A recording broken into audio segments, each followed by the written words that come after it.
అందరికీ శుభోదయం. నా పేరు యశ్వంత్. నా పేరు ప్రదీప్. నా పేరు ఎస్ వేదాంశి. మేము 4వ తరగతి చదువుతున్నాము. మేము ఇప్పుడు నీతి పద్యాలు చెబుతాము.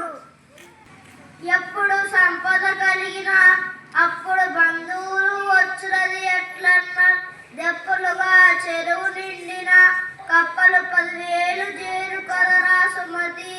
భావం: ఓ మంచి బుద్ధు కలవాడ, చెరువు నిండగానే వేల కొద్ది కప్పలు చెరువులోకి చేరు. అలాగే చేతుల్లో డబ్బులు ఉన్నాయని తెలిస్తే అందరూ బంధువులు మేయన్ని చూపించి వచ్చి చేరుతారు. అనువు కాని చోట నలుగుల మనరాలు, కొంచెం ముందు తెల్ల గదువ కాదు.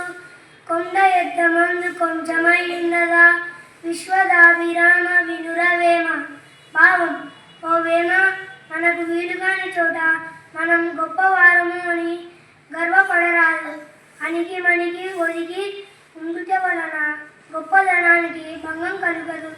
ఎట్లనగా ఒక పెద్ద కొండ అద్దంలో చిన్నగా కనబడిన దాని గొప్పదనం తగ్గదు కదా.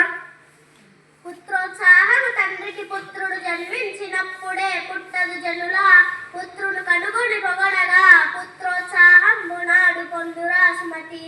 భావం: ఓ మంచి బుద్ధి కలవాడా, కొడుకు పుట్టగానే తండ్రికి సంతోషం కలగదు, కానీ ఆ కొడుకు గొప్పవాడై ప్రజలు అతడిని పొగుడుతున్నప్పుడు ఆ తండ్రికి నిజమైన సంతోషం కలుగును.